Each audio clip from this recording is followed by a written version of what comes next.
મારી રોજ કેતા વાળની વાત મળતા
કાર્યક્રમમાં કેમ કે આનંદનો ગરબો લેવો છે, પછી દાખલા સંભળાવીશ ને બધું, પણ છતાંય પહેલા આનંદનો ગરબો પણ મા બહુચરાજીનો આજના કાર્યક્રમનો મુખ્ય પ્રાણ છે. સજ્જનો, બહુ આનંદથી આપ સૌ ઉત્સાહથી નાચી રહ્યા છો.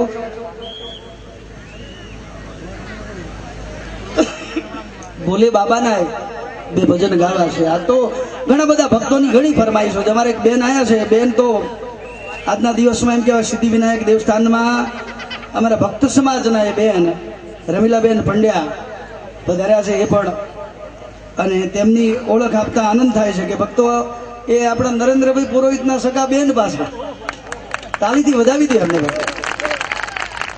કે આનંદ ગરબામાં આજે મને ખાસ મને કહ્યું હતું લાલાભાઈ મારે એક ફરમાઈશ સાંભળવી છે, પણ હવે બધાય ભજનો સંભળાવવા બેરીશ ને તો મારા બાપ એમાં ને એમાં તો મારા લગ્ન મોડા થયા, સમજ્યા? એ કોને મારે કેવી મારા દિલડા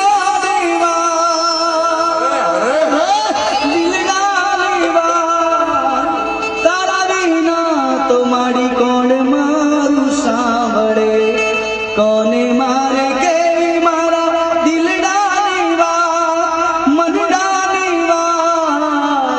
તારા વિના તો મારી કોણ મારું સાંભળે. એ રમીલાબેન એ વધારે જ ભક્તો ભક્ત સમાજથી, તો આપણે એમનું પણ સ્વાગત કરીએ. અને માની વાત કરવી છે હવે, એટલે થોડાક જ્યાં ઊભા હોય ત્યાંથી બેસી જજો. જો દૂર સુધી સંભળાતું હોય તો ભાઈઓ અહીંયા આવતારો, જગ્યા છે આગળ 90 વાળી ખાલી છે, પાછળ ક્યાં 20 માં પાટિયામાં બેઠા, સર્કસમાં જોરદાર હોય. હાચું છેક આગળ એક નગર શેઠ બેઠા, સાંભળજો, એ શેઠને આગળ રહેવાની બહુ ટેવ, આમે વાણી આગળ જ હોય, વાણી આગળ હોય, તમે જોજો. હવે શેઠ આગળ બેઠા, એમાં શી ખબર એ દાડે એનું દુર્ભાગ્ય કે પેલો વાઘ હતો ને એ પાંજરું તોડીને બહાર આવ્યો. ભાગમ ભાગ, કોઈ તંબુ તોડીને ભાગ્યું ને કોઈ પાટિયા નીચે ઘૂસી ગયું ને શેઠ માન કે વાઘના પાંજરામાં ઘૂસી ગયા. કોકે કીધું બાપજી નગર શેઠ છો તમે, આખા ગામમાં તમારું નામ છે, વેપારી વાણિયા તમને સલામ કરે અને પાંજરામાં નથી શોભતા, આબરૂના કાંકરા થાય છે. શેઠ અંદર અંદર રહીને જાળી પકડીને કે કાંકરા થાય હારા તારો બાપો, પણ બહાર નીકળું તો પાળિયા થઈ જાય.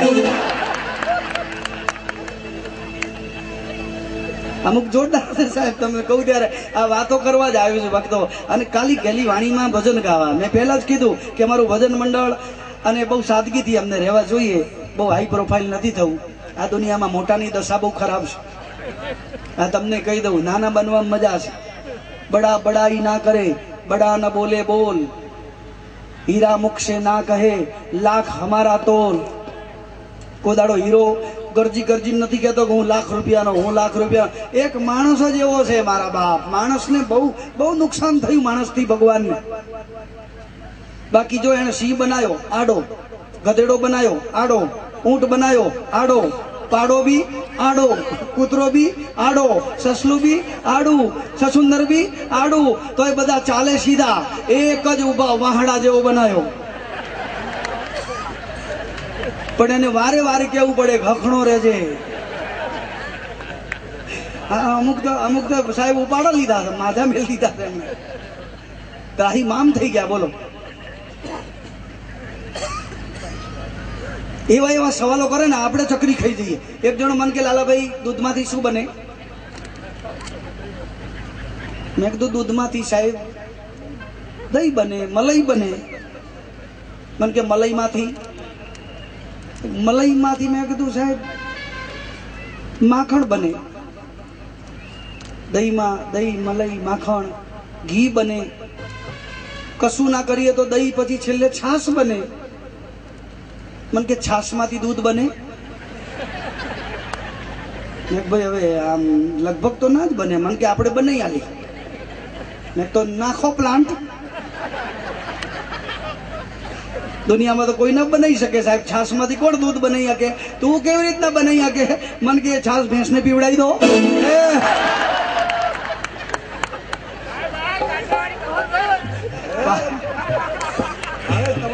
કાઠિયાવાડી કબૂતર.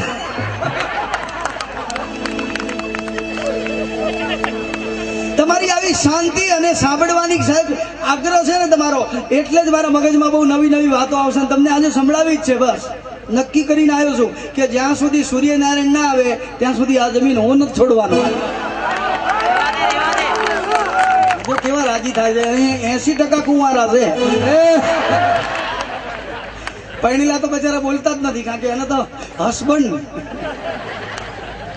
જેનું હસવાનું બંધ થઈ જાય. અને તોય પતિ પત્ની એકબીજા વગર રહી ના શકે. તમે જોજો, બૈરી પિયર ગયો તો પેલાનો ફોન જાય, જોજો હેલો કેટલા દાડા થયા? 3 દાડાનું કહેતી હતી, 5 દાડા થયા, ખબર નથી પડતી. વળતી અષ્ટીમ પાછી આય, ભાન નથી પડતું તને. એક તો પાછી મિસ કોલો કરે છે, કોલ બી નથી કરતી. બેલેન્સો મારા ખર્ચાય નહીં. 5 દાડા સુધી ત્યાં પડી રહે, ખબર નથી પડતી તને. પેલી પાછી હા હા કરતી. હા હા શું હા હા કરે છે? મોંઘી થઈ ગયા એકદમ. તને ખબર છે ને મને મમ્મીનું રાંધેલું નથી. જાણે એની માં તો બળેલી ભાખરીઓ ખવડાવતી હોય. પેલી હા હા એટલે કરતી હોય કે એની મમ્મી જોડે ઉભા હોય ને રસોડામાં, એટલે બચારી બોલી ના શકે ને. એમાં એની મમ્મીને ખબર પડે, હેલો, એની મમ્મીને ખબર પડે કે અમારા ભાગેશ કુમારનો ફોન આવ્યો લાગે છે.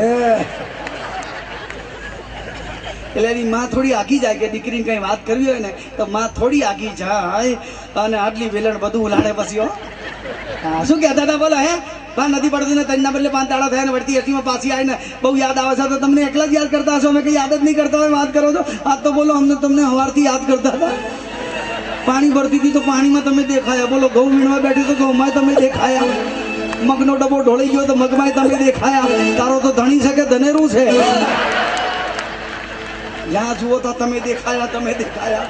પાન પેલું મોબાઈલ ટોનમાં રિંગ લગાવે ને, પાન લીલું જોઈને તમે યાદ આવ્યા. લીલા પાનમાં ઈયળો હોય મારી બેન. અમુક તો હાવ હેડી જાય છે એમને એમ જ આપેલું હળકતું ગયેલું ને આ વખતે તમારે અમદાવાદમાં ત્રાસ કર્યો સાહેબ જે ધાબેથી જુઓ હળકતું જ જાય એક જણાએ તો જતું હતું એને પકડ્યું અને આવું સ્ટીકર ચોંટાડ્યું કંઈક લખ્યું અને ચપાક લઈને ચોંટાડ્યું મેં કહ્યું આ શું ચોંટાડ્યું મને કે અંદર લખ્યું વાંચો મેં લગ્ન બાકી છે એટલે મેં આ ક્યાં જશે મને કે આપણો હળકતો પ્રશ્ન આ જ છે લાલાભાઈ ઉપર જાય ને કઈ વંચાઈ જાય તો આપણું મા મહિના ગોઠવાઈ જાય અમુક બાકી વાળા તો યાદ કરશો બધા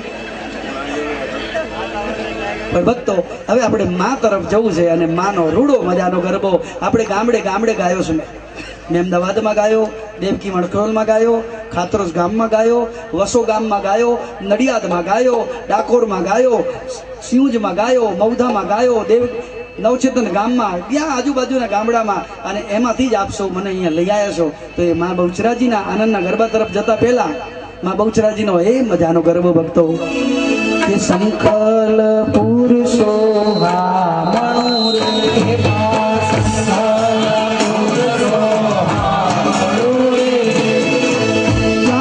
તમારો વાસ મારી બહુચરા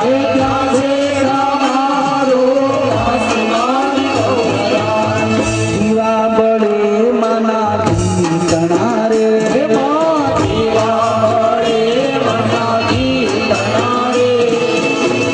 આઠે પ્રહર વાસ મારી બહુચરા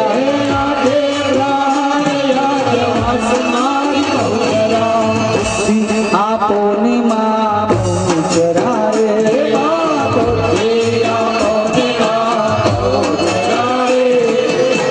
હું છું તમારો બાળ મારી બહુચરા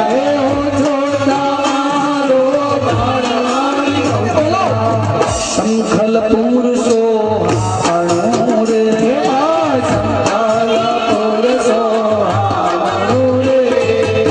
જય જય માં બહુચર અગમ અગોચર તુય સચરાચર વિસ્તરી જય જય સુખકારી વિપદ વિદારી તુજ દર્શનની બલિહારી મરઘા પર સ્વારી ત્રિશૂળધારી બહુચર બાળી બિરદાળી ઓમ નમો નમો ભગવતી ભવાની સંકલ્પુર સ્થાનક વાળી जोर से और प्यार से बोलिए बहुचर मात की બળબુદ્ધિ આપનારી માં બહુચરાજી એની ખાસ જરૂર છે સમાજને આજ બળ એટલે કહેવાય છે કે આધ્યાત્મિક બળ મળે કે પછી શારીરિક બળ મળે અને બુદ્ધિ એટલે સદુપયોગમાં વપરાય એવી બુદ્ધિ સજ્જનો જેમ કે આજ સિદ્ધિ વિનાયક મંદિર જે બન્યું હોય એની પાછળ કોઈ એમ કહેવાય સારી બુદ્ધિનો ઉપયોગ છે આવી બુદ્ધિ બધામાં આવી જાય ને તો આ સિદ્ધિ વિનાયકે શરૂઆત કરી છે ને હું ગેરંટી આલું 33 કરોડ દેવતાના મંદિરો બની જાય પણ એ બધામાં નથી આવતી ને ભાઈ એ નસીબદારને જ આવે છે આ યાદ રાખજો તીખી પકોડી તો આખું ગામ ખાય મીઠી પકોડી તો ભાગ્યશાળી જ ખાય સાહેબ હા બૈરાઓએ પકોડી ખાધા ત્યારથી પકોડીના ભાવ વધી ગયા અને તો એ લાજ શરમ દેવે મૂકીને પર બજારમાં એવી ભૈયાજી લસણ કી ચટણી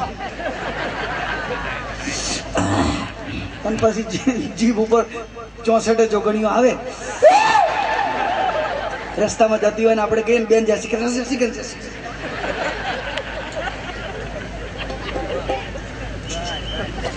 સદબુદ્ધિ આપનારી બહુચરાજી એ આનંદનો ગરબો કહેવાય છે. આ પુરોહિત સાહેબ છે ને આપણા નરેન્દ્રભાઈ પુરોહિત એમ જ કોઈ વલ્લભ કરીને કહેવાય આપણા એક ભક્ત એને સદબુદ્ધિ આપી માએ અને એ આપણને આનંદનો ગરબો આપ્યો.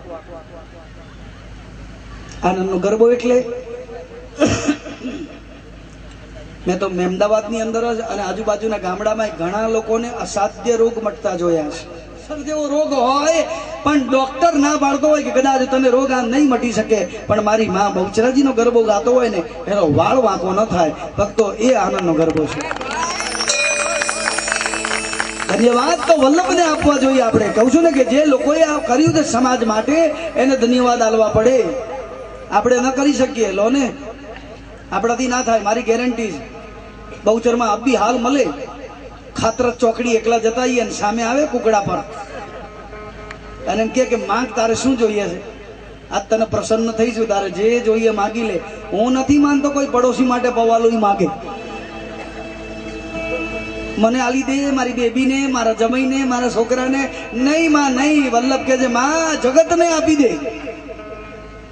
અને ત્યારે માએ કીધું કે જા, આનંદનો ગરબો આપું છું. જે મારો ભક્ત આનંદનો ગરબો જ્યાં પણ ગાય એના મનમાં જે પણ ઈચ્છા હોય એ પૂરી થાય. સજ્જનો, એ આનંદનો ગરબો બુદ્ધિનો સદુપયોગ હોય ને તો સમાજને કંઈક મળી જાય. હું તો ખરેખર મને અહીંયા ન બોલાયો હોત ને તો મેં જ્યાં વાત જાણી હતી કે ભાઈ સિદ્ધિવિનાયક મંદિર બન્યું છે અને નરેન્દ્રભાઈ પુરોહિત સાહેબ છે એમ કહેવાય, એને ડાઈમાં એમના માતૃશ્રી અને એ મંદિરને કહેવાય ભૂમિ સારી મળી ગઈ છે અને એનું કહેવાય પાયા નંખાઈ ગયા છે. ત્યારે મને એટલો બધો આનંદ થયો સજ્જનો. મને આઈ છે એવો તો બધો કદાચ અહોભાગ્ય મારે કે અહીંયા આવી ગયો છું, પણ મેં ધન્યવાદ તો બેઠા બેઠા આપી દીધા કે વાહ, કોઈ સિદ્ધિવિનાયક દવાખાનું બનાવે, કોઈ સિદ્ધિવિનાયક ખમણ હાઉસ બનાવે, કોઈ સિદ્ધિવિનાયક એમ કહેવાય કે આશ્રમ બનાવે, પણ મારો બાપ અહીંયા રોતો આવે ને માણસ હસતો જાય એવું તો મારો નરેન્દ્રભાઈ બનાવે કે સિદ્ધિવિનાયક. અને ભક્તો એ અહીંયા આ ડેરો બન્યું છે. આ બુદ્ધિનો સદુપયોગ આ સિદ્ધિવિનાયક ડેરાની અંદર